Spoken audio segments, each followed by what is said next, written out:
From the center of the galaxy, this is ForceCenter, show about Star Wars, pop culture, and the ultimate adventure, life itself. Hit all the syllables and ultimate. We are here to talk a little Mandalorian and Grogu. I'm Ken Napzok.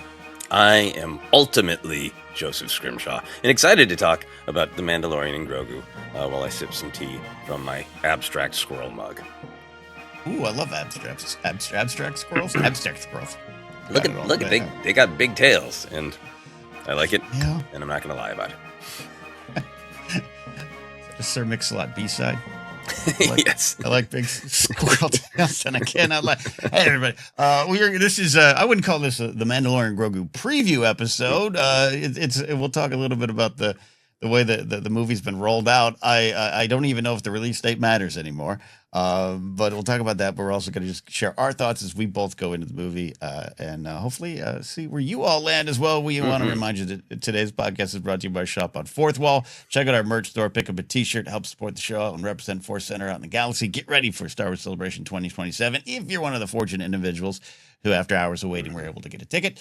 Hopefully more will be released soon. Head over to forcecenter-shop.fourthwall.com, forcecenter-shop.fourthwall.com. I forgot to double check our Patreon goals. I know we are very close to reaching it if we had not passed it already. I checked it roughly 18 hours ago when I was preparing some of the notes here, and we are still building to a goal of 407 by the time of the release of Mandalorian and Grogu, the actual release to the public on Thursday evening. We had a goal to get to 400, and we broke that. And right now we're at 404, and we just need 3 more paid patrons for safety, so we don't immediately fall back under the 400. Trying to have a sense of humor about it because it's hard to keep asking for stuff, but it is really helping us out. We're really in a place where we need to be more mindful of advertising our wares, and really excited that people have joined us. We've had a couple of new people joining the community in general, and obviously it is a financial need that we have, but also it is, I think our Patreon set up well for community because people get access to the Discord, they get to chat with people, they get to ask questions, they get to do the call-ins, and it really is a way of becoming a part of a community. And it's been great to see some new Patreon members and new names, new faces. Yeah, it really warms my heart in a way that I can't fully explain. When this long into our journey, we have find folks that are like, "Oh, I just discovered you," and I'm jumping in, and it's hard. It's rare these days. The way the internet is set on up with the algorithm bubbles and just so much content out there for everyone to consume. Content and consume. C&C. So we appreciate y'all joining us, and especially those that have been here sometimes since the beginning. Yeah, long time. Long time indeed. Well, this is our Mandalorian and Grogu Final Hopes and Dreams, but also a chance for us to catch up. It is technically our first broadcast of the week. So whenever we do that, we like to find out what's going on in our lives. Star Wars and life adventures. Sir, where has Star Wars found you? Yes. So 2 things. I've just been insanely busy. I already had a busy May booked, and then some stuff came up, some great stuff that I'll be able to talk about soon for the feature film Dead Media, but it meant lots more work that I wasn't planning on. So if I sound froggy or I start to nod off at any point, I'm exhausted. I've been having kind of 4 hours, sometimes 2-hour nights of sleep just because of the volume of work I accidentally put on my plate all at once.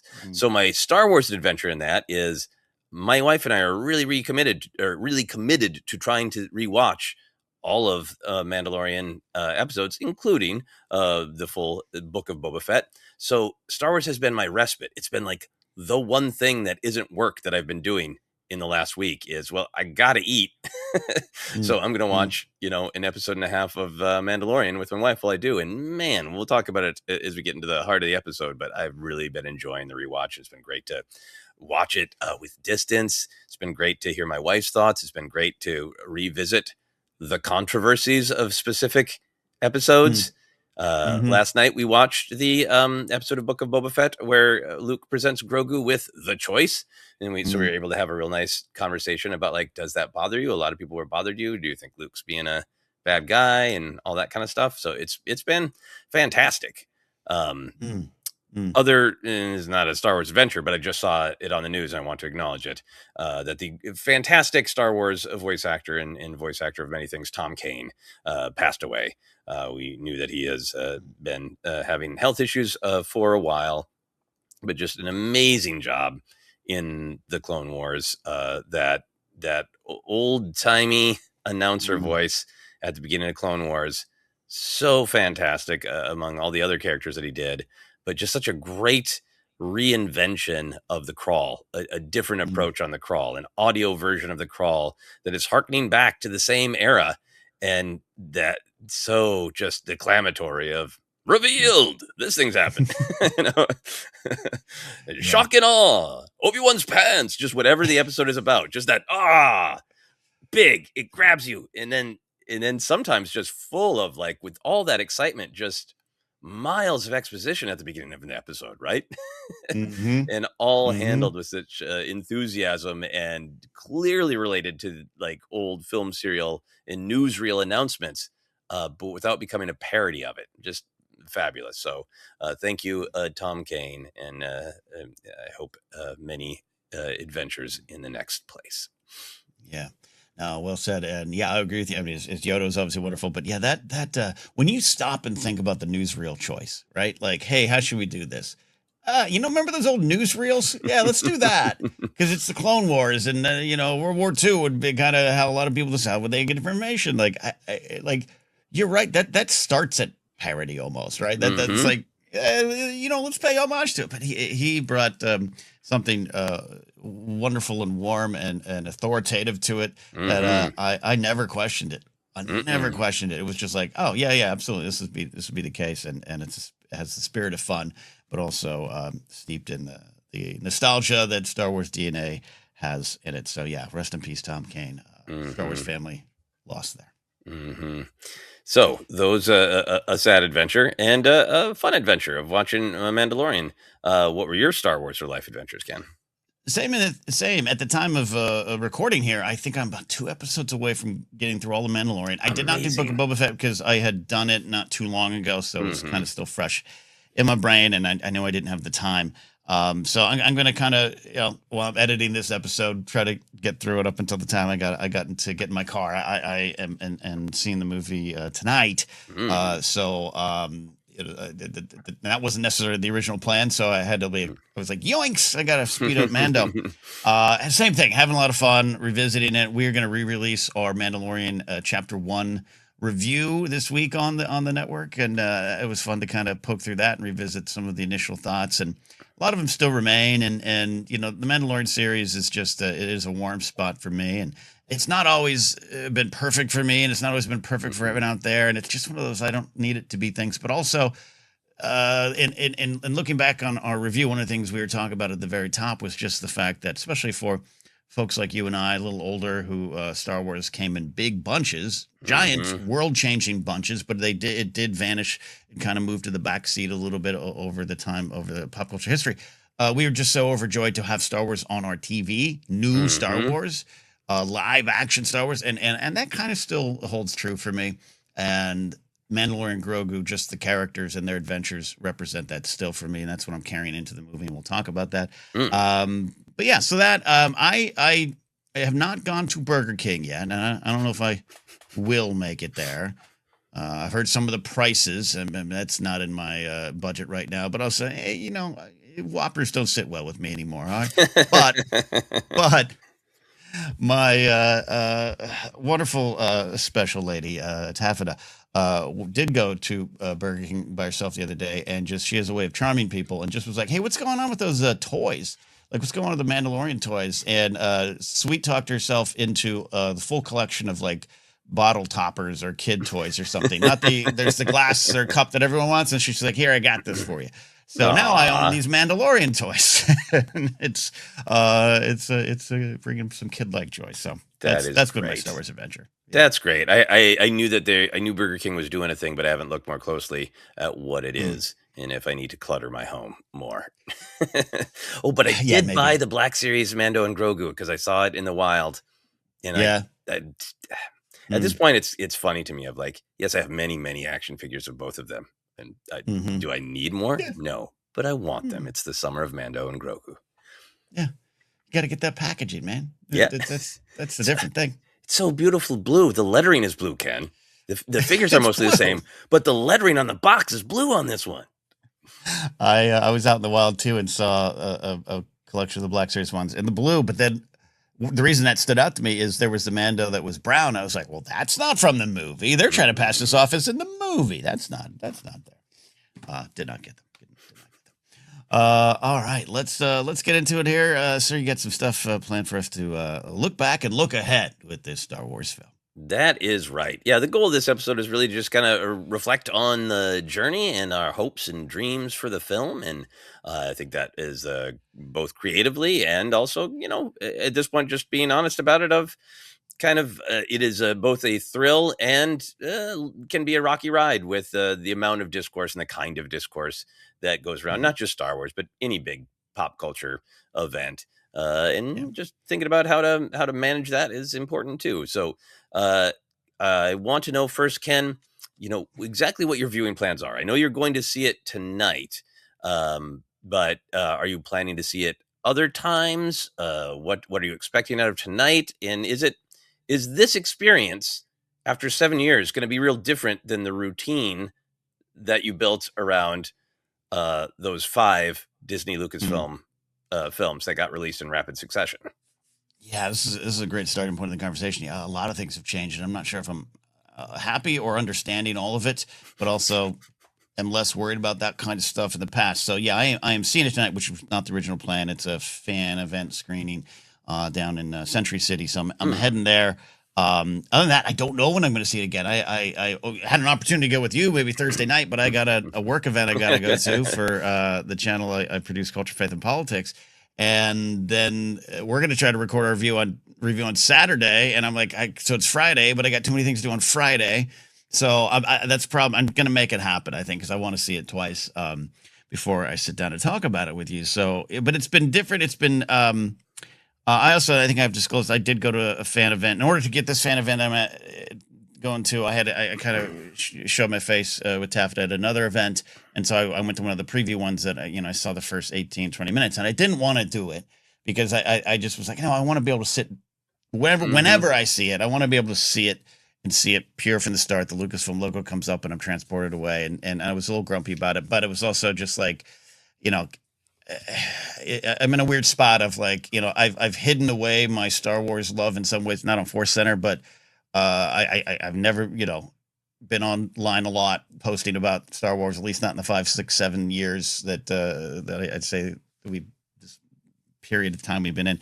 And I just wanted to, I want to get back out there in some way. Like, I'm a Star Wars guy. So I've approached it differently. It's a longer conversation, maybe off air more than anything on air.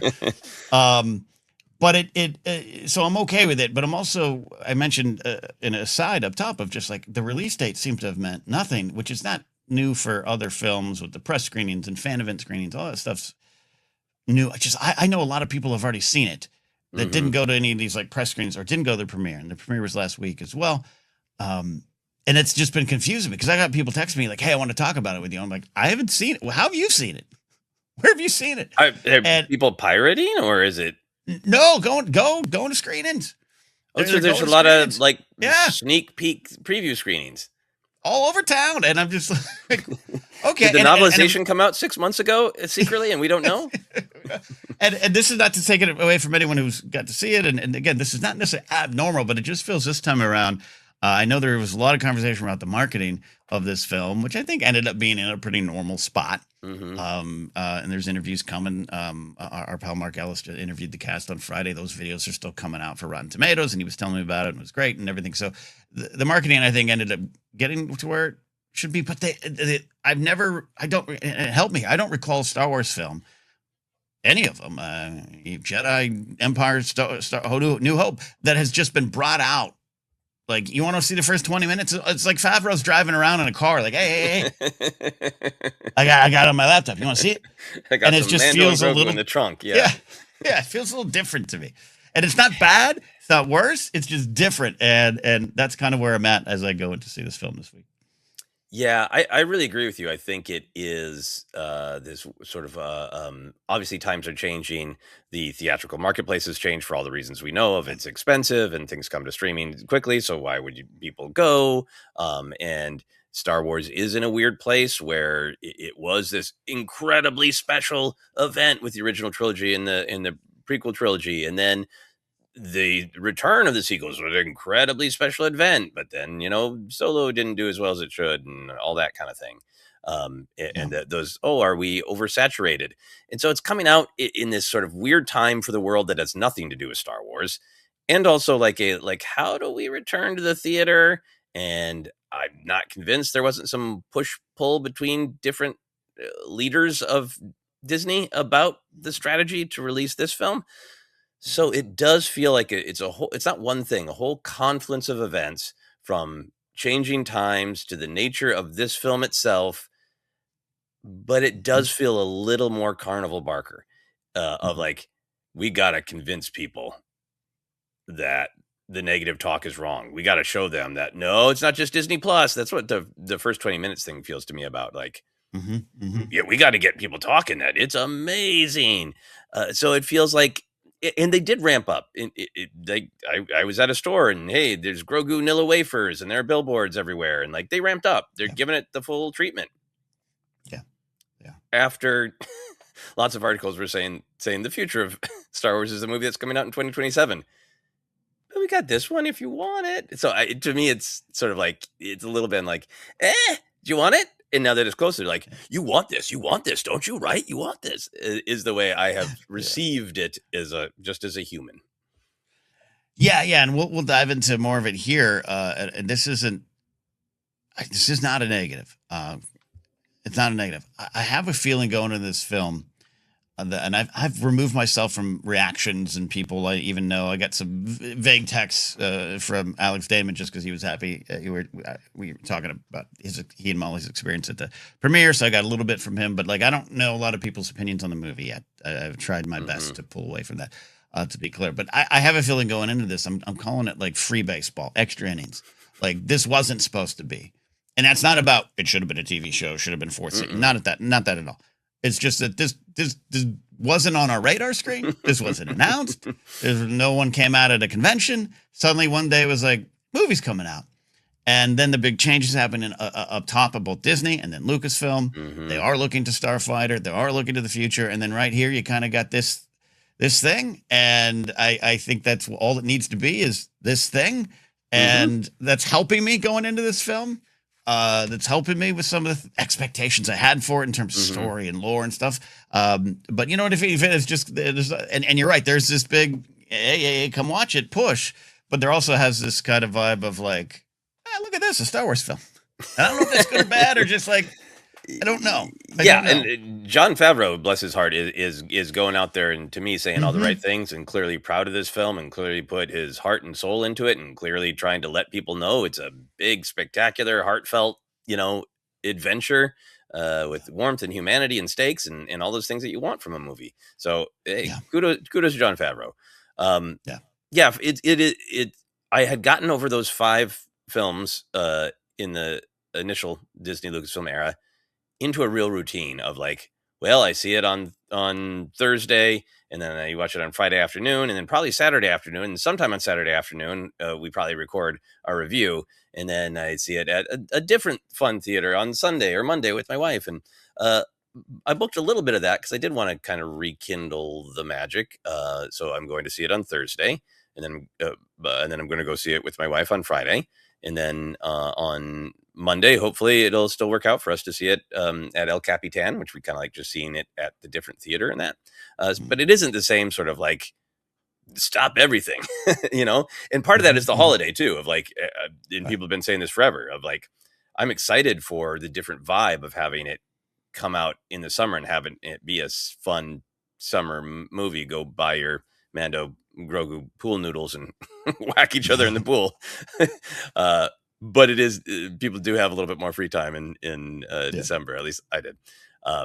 Yeah, so the viewing plans are going to be different, and that's fine. Times change, the mood changes, the vibe changes. That's fine. Yeah, no, yeah, it's a weird spot. Yeah, like I said, none of this is like ooh, boo, or it's just it's a different feel. And I mean, the industry has drastically changed since 2019. Drastically changed since episode 1 of The Mandalorian dropped to now. Yeah. It's different. I mean, even when Force Awakens came out, it was probably like 6 months till the DVD or the Blu-ray, right? Yeah, And I'm sure people are like, something like how that. many minutes until it's on Disney Plus? And that does change things. Yep. Um, so to get a little bit into, we'll get back to the business of it, but I want to get into the heart of it for a moment, of the story of it. As you're doing your rewatch, how are you feeling about these two central characters of Mando and Grogu? What is special about them to you?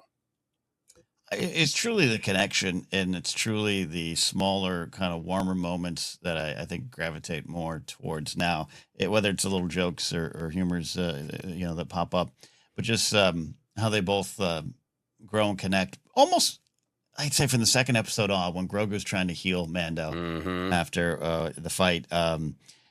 From that moment on, it's just there. You feel it, and it's a Star Wars road picture in all the best ways possible, and them just kind of tooling around the galaxy. Sometimes that is a point of contention from people when they're talking about the show, whether it's the adventure of the week kind of vibe. But the show was very clear early on. That's what we do, and through season 3, which is a pretty big, epic season, I think, in terms of what's going on and the bigger picture starting to be connected to.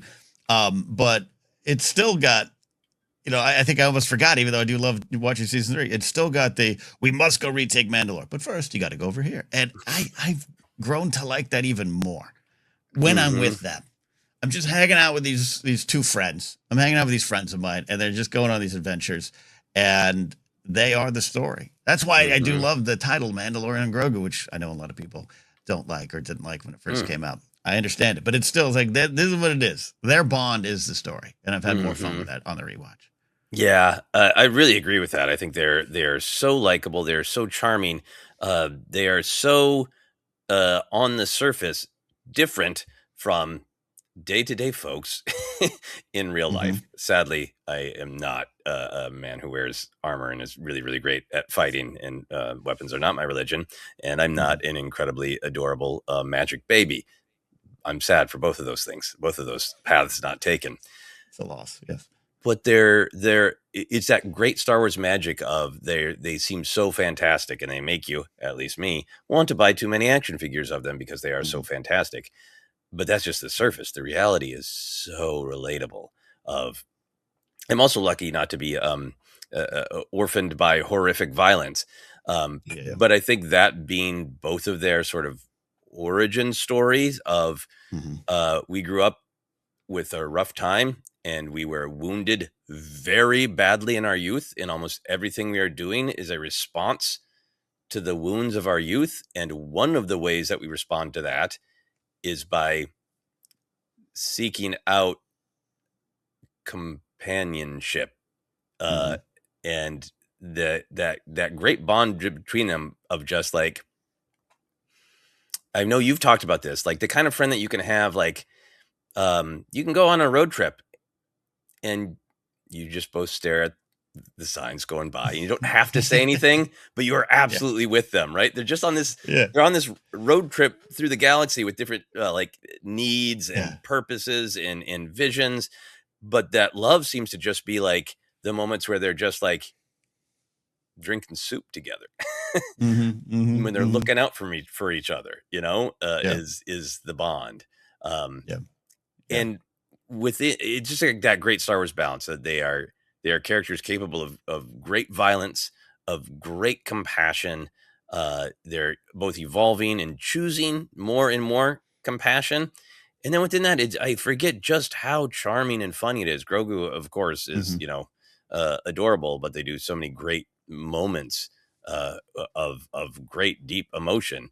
To his little, I don't want to use the Force hops in the episode I watched last night. And I forgot how funny Din's like, I know nothing about the Star Wars galaxy. Yes. But does this look Jedi to you? I forgot how damn charming and funny that is. Yeah. So to me, like they're kind of the whole package. And I think that's part of the reason, part of what I'm responding to in the movie, with this movie coming out, is I understand changing times, and I understand some people aren't going to like the movie, and hawks are going to watch the box office, but like the point of storytelling and art is to spend time with characters who are, make you think and feel. And these guys do, I would watch them maybe read a phone book, maybe just go on a quest for a phone book and tell everybody we're on a quest for a phone book, because I like spending time with these characters. Yeah, truly. Yeah. You forget the little moments. I was watching the pirate episode, the Gorian Shard, the end of Gorian Shard. And, Mando's flying around fighting the snub fighters of the pirates. And like Grogu's in his lap smiling. Like, that's all Yep. I need from them. Yep. That's all I need. You and I have talked about this, and many other people have talked about this. But as I've been rewatching, it's made me even more focused on the central idea of Favreau's Mandoverse being this idea of change and resisting change. It really feels like the primary theme. There's lots of other ideas, but it seems like what Favreau is really interested in from the very first episodes, where Grief Karga is just sort of like, this is the way it is, just go with the rules the way they are. Same thing with the client. Everybody, the armor, everybody is constantly telling Din, this is the way it is. This is literally the way that's it, period. And don't change, you can't change. And it, expresses itself in a million different ways. Do you agree with that being a big theme? And if so, what's meaningful about it to you? I do think it's a theme all the way through, and of course it focuses, I think, perhaps mostly on Din Djarin, I should say, and definitely Grogu has grown and gone through his own changes. But yeah, I'd say Grogu is changing Din at this point. I keep saying Din Djarin because Din Grogu is also the name. A little bit more, but their relationship is all about change and growth, right? And then it shows up in other ways. Even when it's when it's the Sorgan episode of like, part of the change is we're going to help you stand up for yourself. That's a change. That's good. That's a break from the norm. I just finished watching the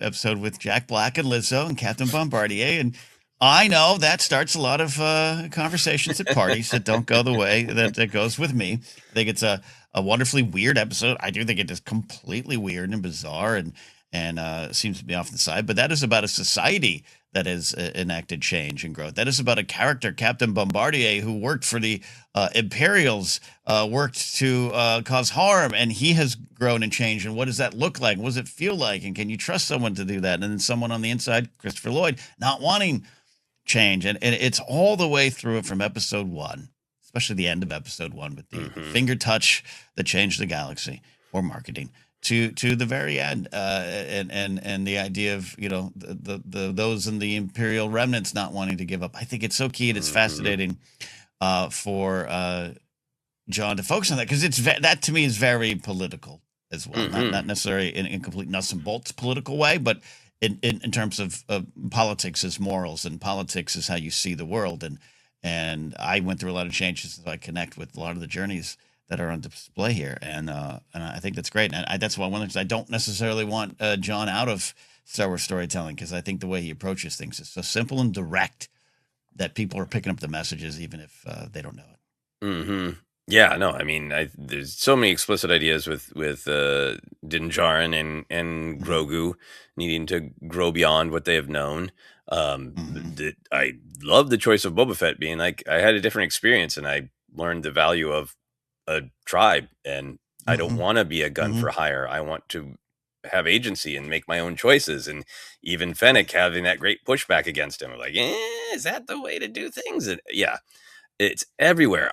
We recently rewatched the Din Djarin focused episode of Book of Boba Fett. That great contrast between the two moms. One who's like, we're sticking to the old ways, period. And the fun-loving Peli Motors like, why not try a different ship? Why not have a hot rod? Why not relax and have some fun? But I forgot how great the scenes are when he comes back to the covert.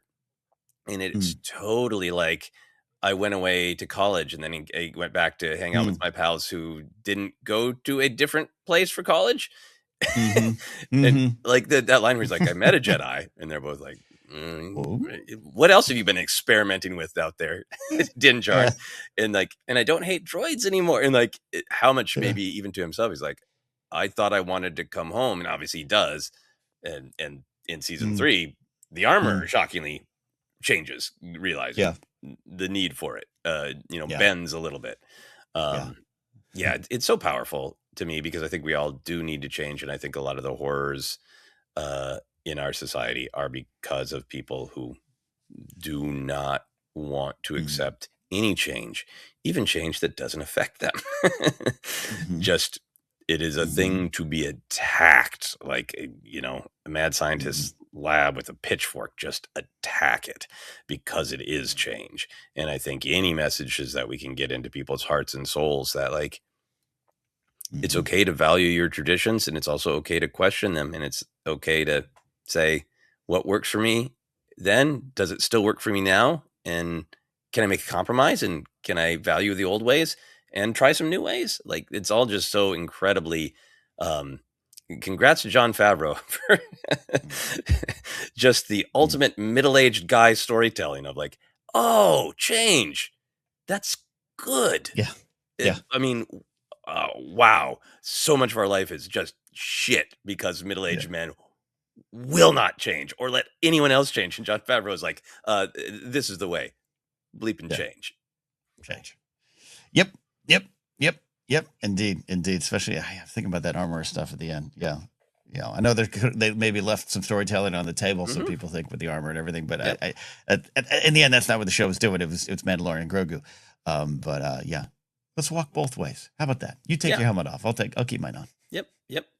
So I know you've seen the first 20 minutes of the film or the 18 minutes, so maybe you know, but how do you have hopes for how this idea of change will play out in this film or be central to this film? Um, uh, yeah, I think it's going to be along similar lines. And to be honest, what I saw wouldn't. I don't want to get into it, but it won't. And it, doesn't- I still have no idea Okay. what's happening. Um, but I think it's going to be kind of the same. And one of the fascinating things about I think season 3, and I remember having this conversation once in a green room one night with a comic, where I'm like, in a show that's about change, I think Din Djarin has gone through change, and a lot of season 3 is him going through a galaxy with people around him who are in the process of changing, and he's maybe has some thoughts on it or is helping along the way. Not that characters don't grow or need to grow in storytelling, but that was kind of my takeaway with some of the stuff. Like, look what I've Hmm. gone through. Now maybe I can help you. So I'm curious to see how a big change, right? The end of season 3 is him feet up going, yeah, cool. We're going to do jobs for the good side now. We already know from the trailers that that's where he's at right now. So what does that change do to him and how does he take it forward? And then therefore, once you get to that spot, what is the one big leap of change that might still remain for you? We're Hmm. always changing, but and that is the theme that we've seen in the trailers as well of I won't be here for him. And that is a change still to come for Hmm. both of us. I will go. He will be without me. And how do we aim towards that change? And how do we get ready for that change? And how do I accept that change? That's going to be Hmm. something I think that's all through this. Yes, I think one could argue the hardest change to accept is the change from life to not being alive. Mhm. Uh, A little bit, a little bit. I wrestle with that one. Yeah, I Hmm. love the trailers because it is about their connection, but it's also like we went through all this and we really chose one another. We chose to be a family. We chose to be a clan of two. And the change that will happen eventually and that we can't control is that one of us will go, most likely, Din Djarin. Um, and so I think it feels like it's really centered on the idea of we need to pre-accept the reality of change, that there are some things we can't control. They've also been warned up and down by half the people they come into contact with about it's great that you guys are together, but you know you both got trauma issues from loss of loved ones, Mm. so maybe you guys should deal with that so Yeah, you can enjoy the time you have together. So I hope it expresses itself in that way as well. yeah. Same, same. Do you have any hopes or predictions for other characters or events in the film, or has too much stuff got out there and you already know stuff? I have remained blissfully spoiler free myself. Same. I honestly have. I was able to kind of. I'm busy. I wasn't busy as you. God, God bless you in the work you're putting into your film, but I was able to kind of not focus on it as much. um, post premiere on. One, I just want to insulate myself from the grifters and those who we know we can predict or could have predicted their thoughts on this film months ago, if not years ago, and some of that's coming true. I just wanted to kind of be away from it all. So I don't. For events, I know big action. I am at this point, I don't think I've ever been worried about this racing up and connecting with other parts of Star Wars lore in the sense of I've never looked at this as going to be a setup for anything Dave's doing. I've never looked at it as a giant explainer of the state of the galaxy at this time. I think all of that is pretty self-explanatory. So I'm looking for big action and warm moments. And it sounds like I don't know. It sounds weird to say that. Mm-hmm. This goes to the conversation up top when I said it was free baseball. I'm like, I think at this point, hours away from seeing it, people have seen it, it's out there. I'm just like, I think I just want to go on that fun adventure. I talked about it with the ForceCenter friends on Friday's show. And many of our people in the audience and callers brought up the fact that we just kind of resentful of those who bring up the word fun as a weapon to use against the art we're about to see, especially in Star Wars. And that's where I'm at. Yeah, and that's the thing for me too. Of like, that's the Star Wars recipe. It's like getting a cheeseburger and going, "No, this isn't good. It has cheese on it." Like, if you don't like cheese, that's fine. Don't get a cheeseburger. Yes, but it's not like Favreau is trying to make Andor and failed, right? It's that's the classic Star Wars recipe. Is that you have absurdity, you have action, you have adventure, you have fun, you have heart, but underneath it all is just mountains of trauma and horror, which these characters have been through, and I think will continue to go through, and looks like this film will put them through. So for characters and events, like I'm very excited to see Embo and to see what that's like, and I hope he gets some really quality hat time hijinks. I'm really excited by the very mythic looking giant snake dragon confrontation on what people are assuming is Nal Hutta, or guessing is Nal Hutta, since we saw a similar creature in the Clone Wars. Very excited for that. I continue to hope, based on all the ideas, that Grogu in his reflection is needs to process his past, and we have various hopes and predictions, and I don't want to know about who shows up. It's less to me about the who shows up, although we have our theories about Keller and Beck and Jar Jar and Naboo and blah, and the Jar Jar comic book and all that. But I get worried about getting into like, I have a checklist, and one of them is that this character shows up. Right. For me, the thing that is most important is, one of the most fascinating threads left is, Grogu, you got 50 years of darkness you need to work through. You see him process like the first 10 minutes of those 50 years he needs to work through.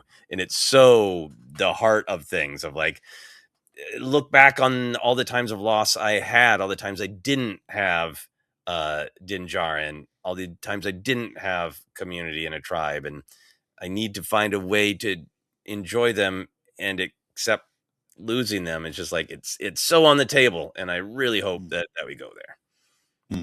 No, I think Grogu is perhaps one of the biggest mysteries in all of Star Wars still. It might always be. I think it's Yoda and him. Yeah. Who are you? Yeah. What Yothon tree did you come out of? And what's going on in those I don't want them to visit Yothon in the pods that we believe all those characters fall out of. I just want him to deal with like the trauma of being alone for so long.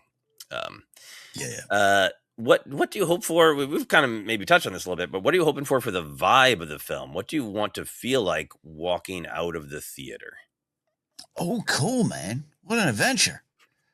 And John, I think, has been very clear about his interactions with Star Wars from the beginning. And that I would include with it. We're going back to Chicago 2019 at the panel that you and I and thousands others were at. His, little even snide remarks are just kind of, I don't even like the prequels, but Dave's getting to me. And now we know where that is, where so much of the prequel shows up. But to me, John is I think he's a great artist that does things and manages to do things in a mainstream sort of way. That does not mean that there isn't art present. I'm someone who defends greatly very popular musical acts Mm-hmm. as art. Just because thousands, if not millions, of people enjoy them does not take away their ability to be an artist or their desires to be an artist. I think John is in that lane. He's a big time filmmaker, you know. And he's able to find moments and find these human moments. But I think his interactions and involvement with the Star Wars galaxy is always based around the moment his life changed in 1977, Mm-hmm. and his life didn't change of like as that ship's flying over. Oh my God, this is an allegory for Nixon. Oh God, we are falling into fascism.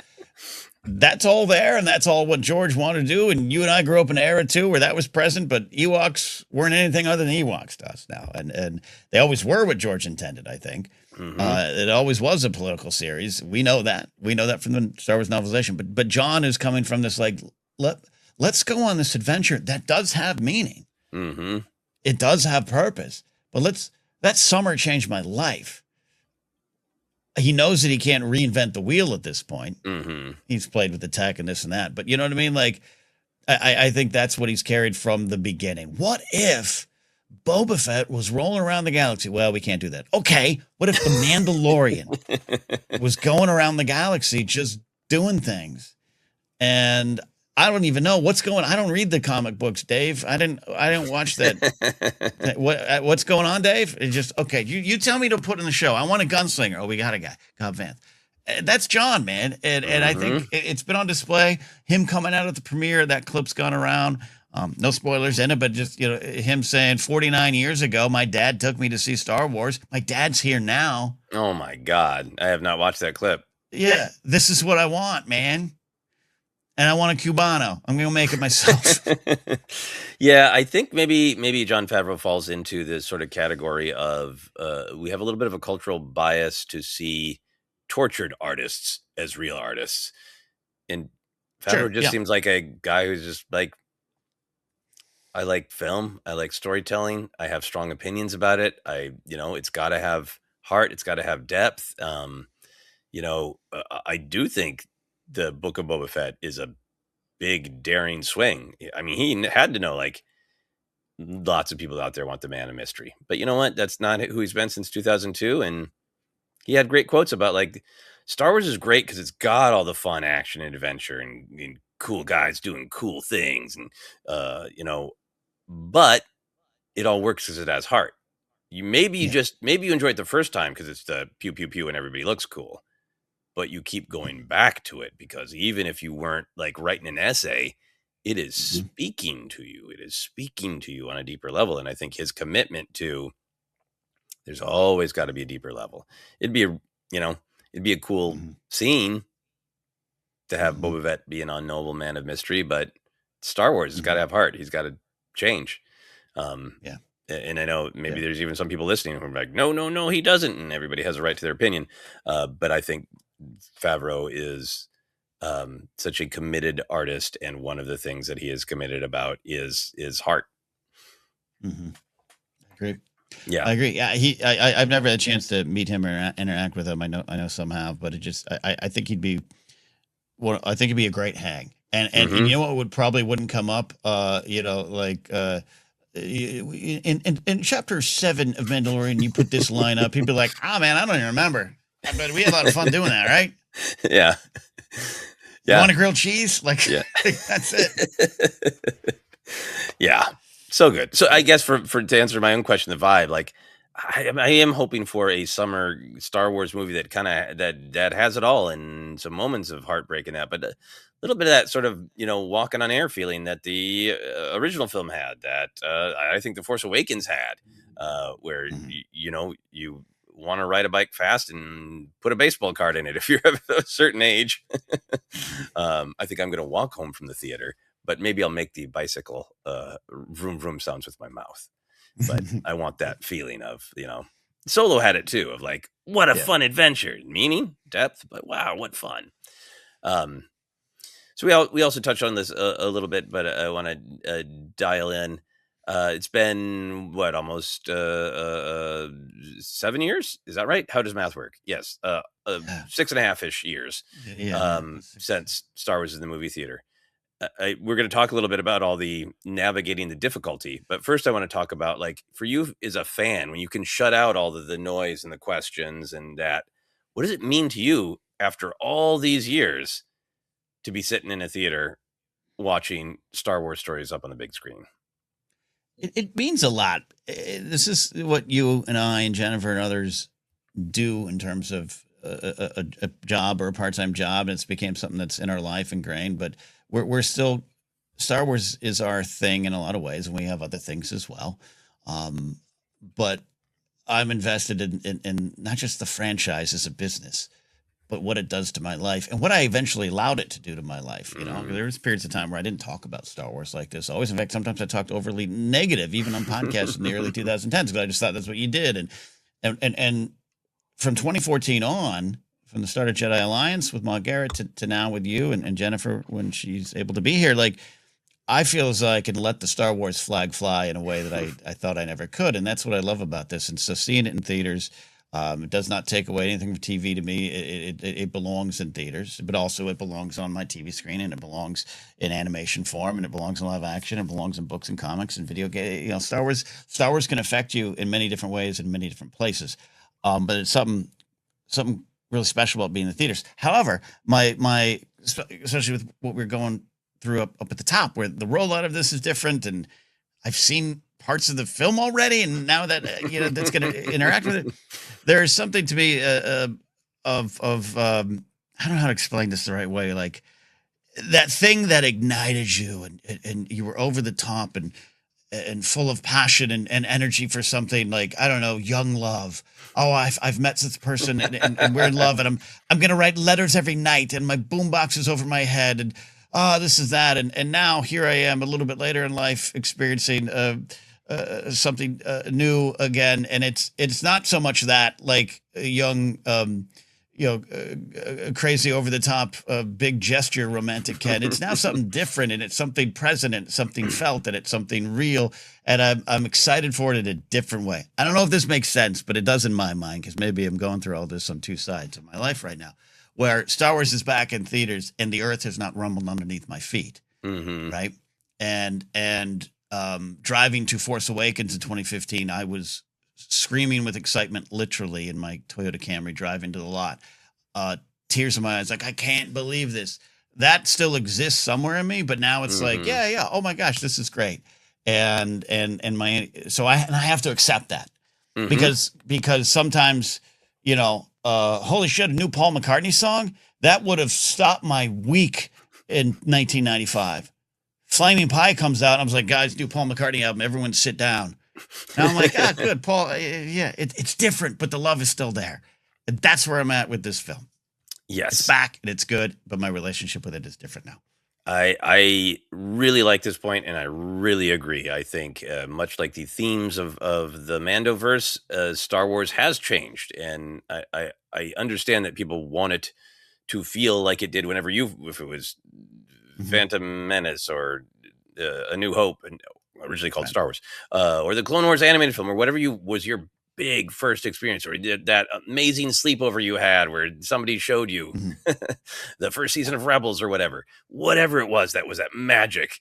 Star Wars, the beginning of the romance, is, in your analogy, like, it isn't going to be the same, because Star Wars has changed. There's more of it. It's not.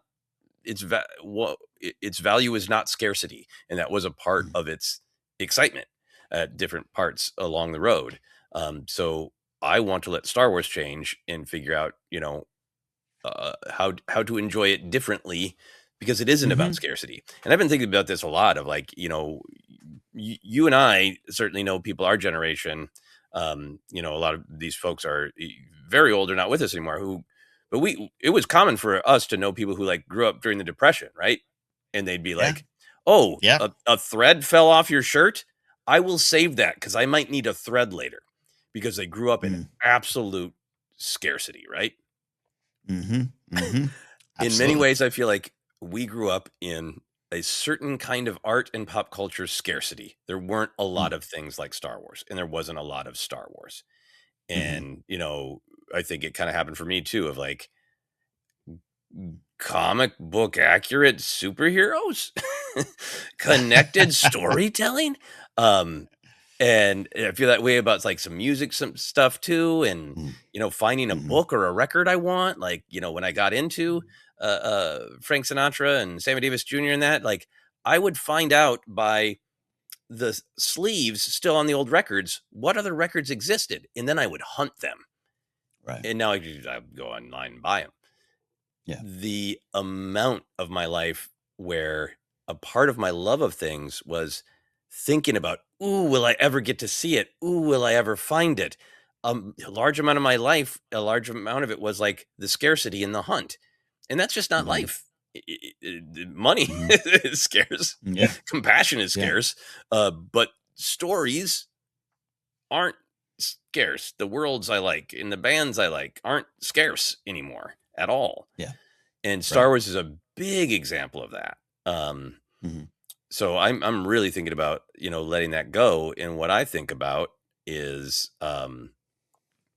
when I was, even before the prequels came out, and I was just rewatching the VHS of the original trilogy again and again and again, part of it, I would just tell myself again and again and again, like, this world is so cool. I love Star Wars boxes. I love the way boxes look in Star Wars. I love every little music cue. I love every weird alien. Gosh, I wish there was more, because I'm just rewatching these 3 films.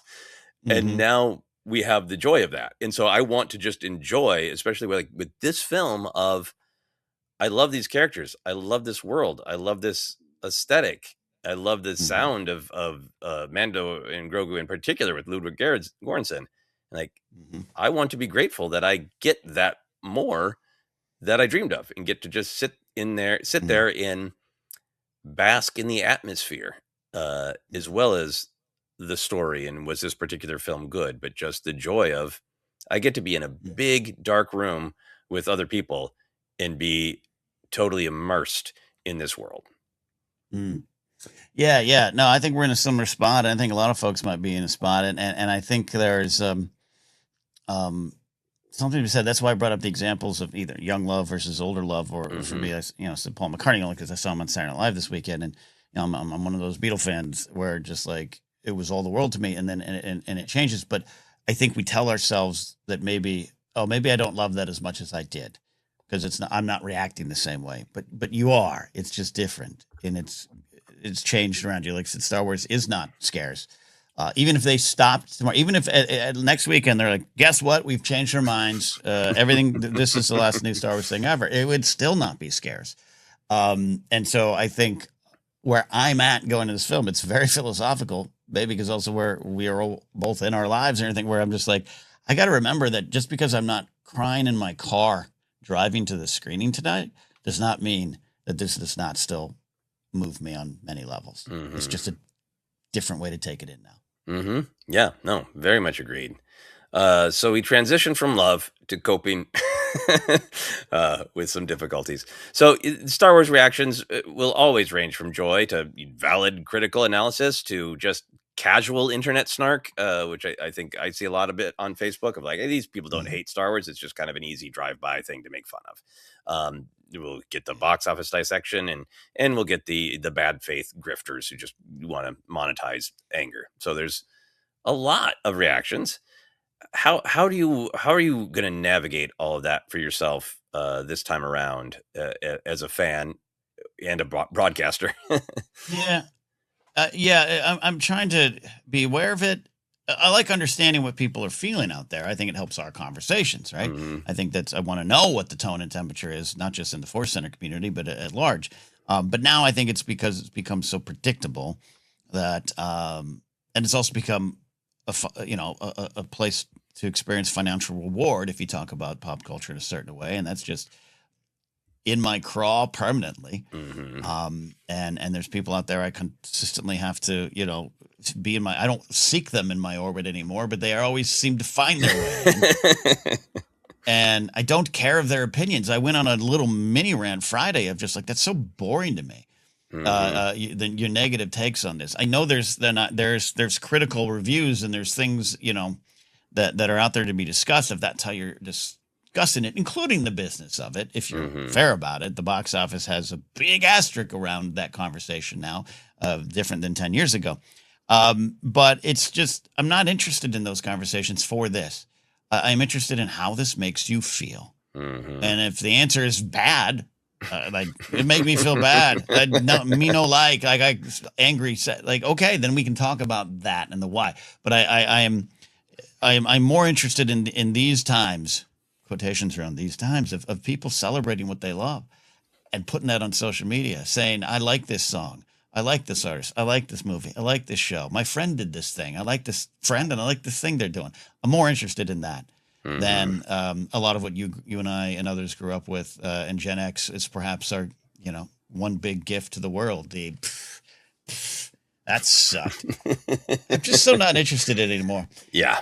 But it affects me. It makes me angry. And that's why I get tense in conversation. I had so you do a Star Wars show conversation this week. Oh, that was totally fine. Oh, It's totally fine. I actually had two of them. Good. It's funny. It's funny. I had two of them. Both fine. Both by very, very nice, smart people. It was not the normal conversations of let's start in a fist fight. And I was able to not get grumpy about it. One person was trying to tell me like, I like the original ones, 1, 2, and 3. I'm like, oh, the prequel? No, the ones that like came out in the 70s and 80s.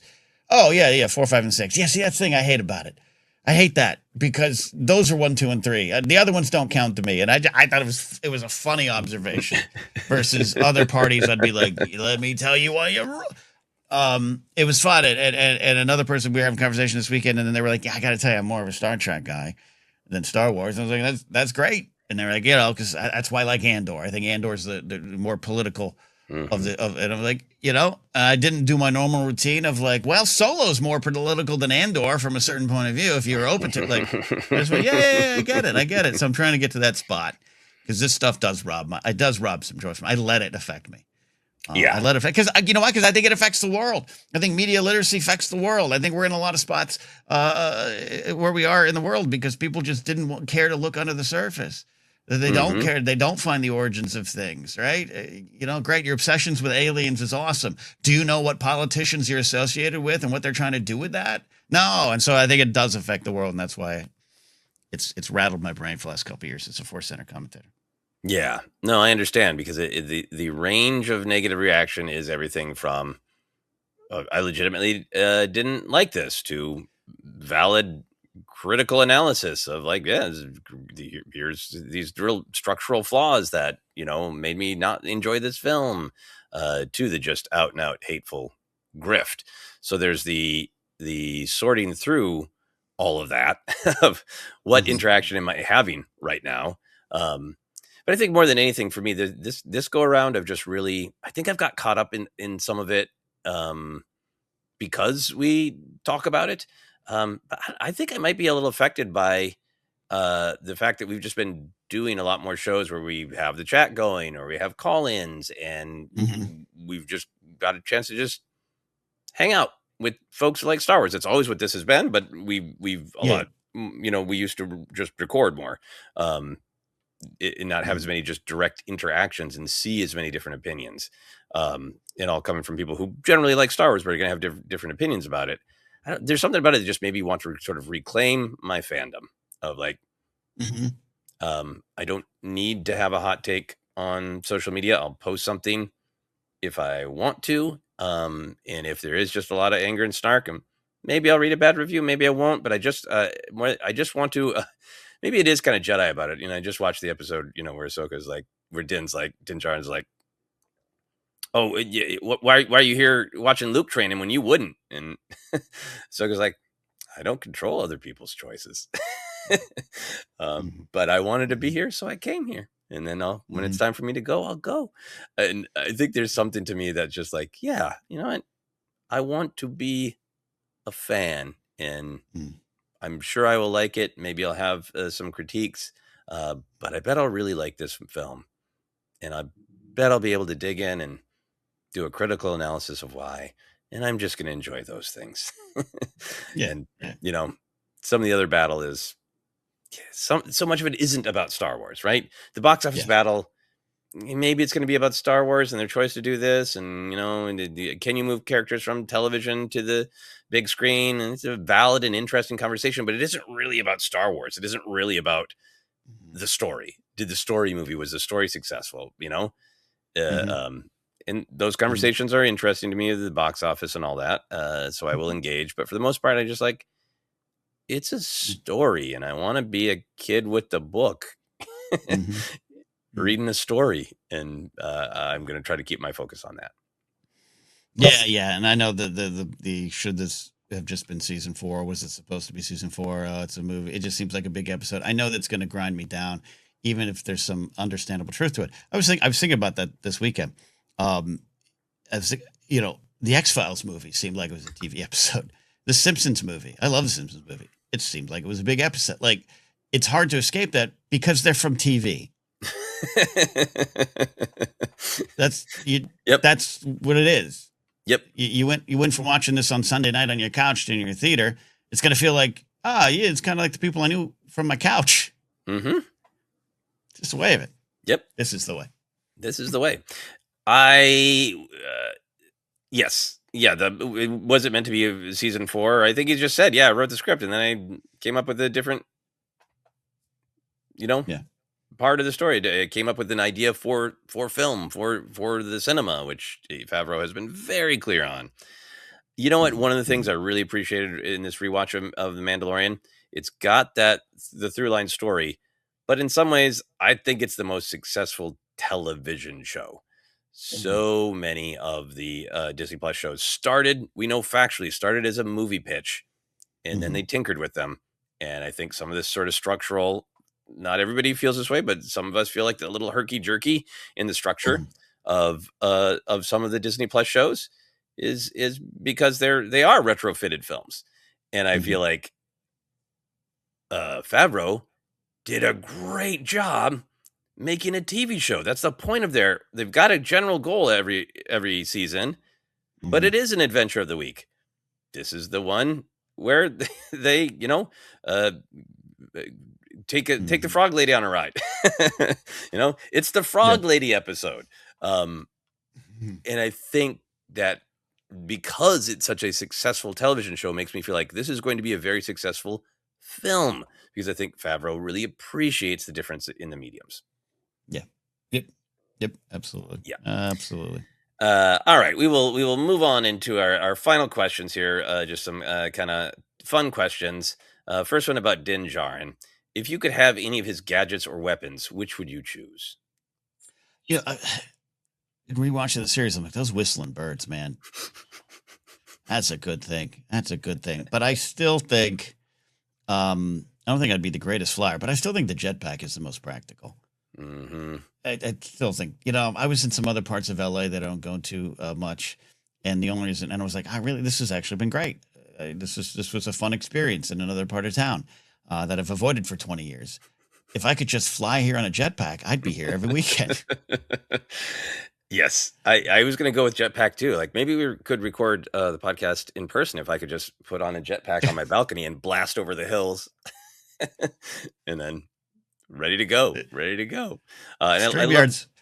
StreamYard's far from perfect. Clearly, I've been having a lot of tech issues lately, but it is kind of a jetpack. I was just someone was asking me about podcasting and for some advice and about virtual versus in person. I'm like, look, in person is always great. Yeah, absolutely. It's a different show. It's different energy. I think you and I are blessed to have worked together so long that we can still kind of maintain somewhat of the energy and connection. But in person, if you have the right set and setup. And I started remembering the large bag I'd lug and try to find park it and set it up, and then it was like 30-minute setup. I was like, okay, jetpack would be good. Yeah. Jetpack would be better. Yep.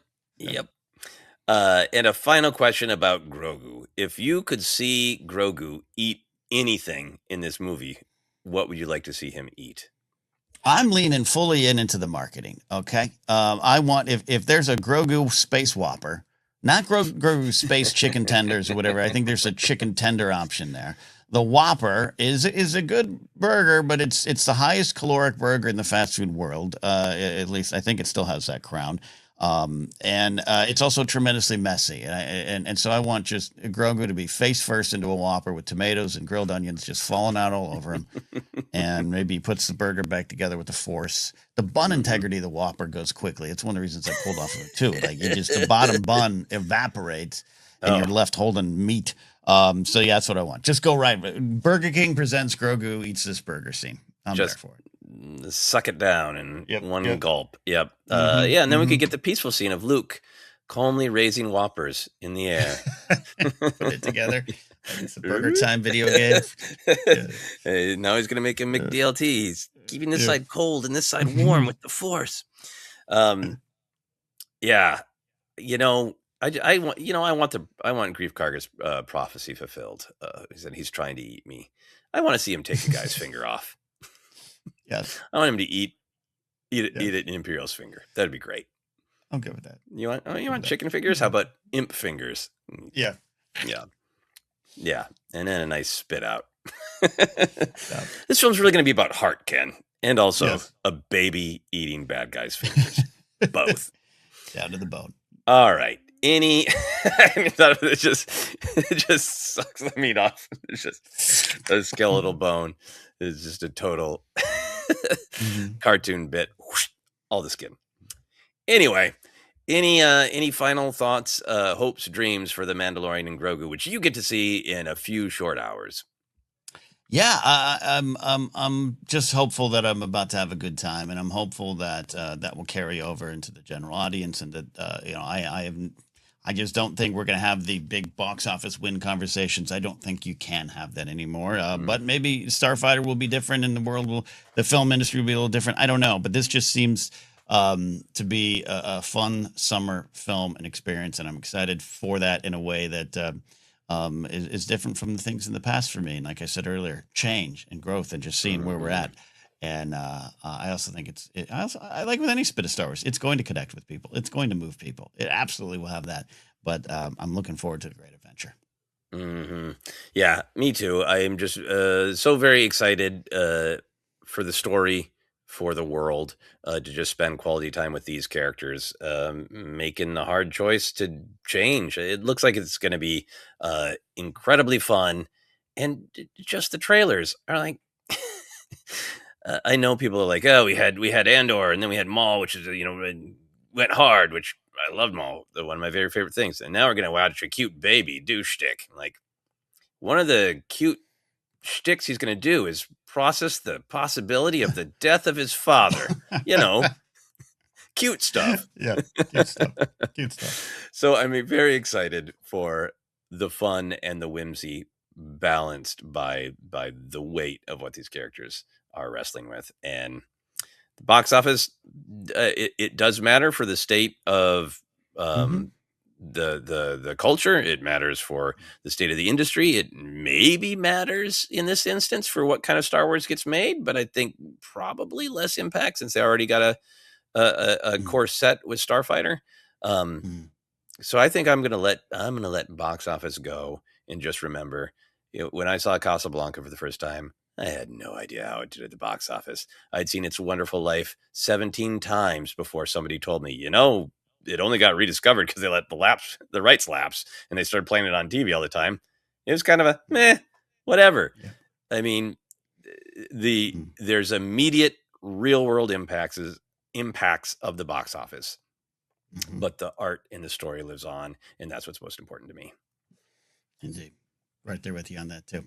Looking forward to this Star Wars art. Later in the week, Joseph and I are re-releasing our first review of The Mandalorian, Chapter 1, Season 1, Chapter 1, so you can check that out. And then later in the week, the weekend, we'll be putting out the big deep dive into The Mandalorian and Grogu. So we want to, at this point, I don't think we'll be doing a live show on Friday. Because it'd be a weird spot to be like, tell us your reactions when most of you are seeing it tonight when you get off work or later on. So even though I know some people have seen it, so we'll do a catch up next week for that too as well, everyone. So thanks for watching, listening. You can find us on social media at ForceCenter Pod. You can get us as a podcast on a lot of spots, including iHeartRadio, Apple Podcasts, Google Podcasts, and more. Merch available at TeePublic or the aforementioned Fourth Wall.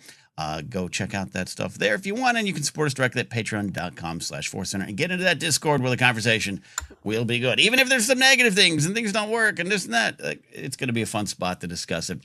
Follow me at Ken Napzok or my website, kennapzok.com. This weekend, if you're watching, don't go on Sunday at 5 o'clock if you're local to see The Mandalorian and Grogu. Plan accordingly. We're going to do a Star Wars themed comedy show at Flappers in Burbank, California. Yoo-Hoo Room, 5 p.m. Me, Joseph Scrimshaw, Mike Black, Josh Snyder, Jackie Cation, some Flappers hosts there as well. I think Holly Batty, who's a great comic nerd as well. So get your tickets. Come on out. And I am going to be bringing a prize bag. I'm going to come up with some reasons to give stuff away. So come on out. You might be able to get something cool as well as part of the show. So that's me. Where can they find you, sir? Yeah, you can find me on all the social media. At Joseph Scrimshaw is my handle, and more film news coming soon. But yeah, we should have talked more about the show while we were discussing Mandalorian and Grogu, the comedy show. Because speaking of change, I've had shows the weekends of Star Wars movies coming out, but they've been general shows. I've never had a Star Wars themed show on the big Star Wars weekend where everybody's going to see it and everybody's talking about it. And I'm really, really excited for that, and very excited for this show. Everybody who's on it is great. Jackie Cation in particular, I think is like truly one of the greatest comedians working today. If you've never seen Jackie Cation, she is an old school nerd, her own words down to her bones, but she is also a hard-tested road comic. So she has the patter of having, beer bottles thrown at her in dive bars in 1987 with the just wit and intelligence of the, the biggest nerd book reader in the world. I just think the world of Jackie Cation. I'm so happy she's on the show with us as well. And just really want to emphasize to people who haven't checked her out, like, not just another comic, one of the greatest comics working today. I absolutely agree that, and has I'd say a small but important piece in the ForceCenter lore, where you had just appeared on her podcast talking about the prequels, and when I said come on Jedi Alliance, we're like, I did this show, I'm going to bring that over to Jedi Alliance, and I was like, holy shit, this guy's smart. Let's do something together. A lot of That's it. true. I told her that once at Blast from the Past, and she got a kick out of that. So yeah, please, if you're local, come on out. Yeah. Anyways, other spots, your YouTube channel for short films. Okay, that's it for you. Sorry, we're having a good conversation today. Just talking Star Wars. We're not broadcasting. Just two nerds hanging out here. All right, thanks for listening, everybody. Like the video on the way out if you're watching on YouTube. We'll see you next time here on ForceCenter.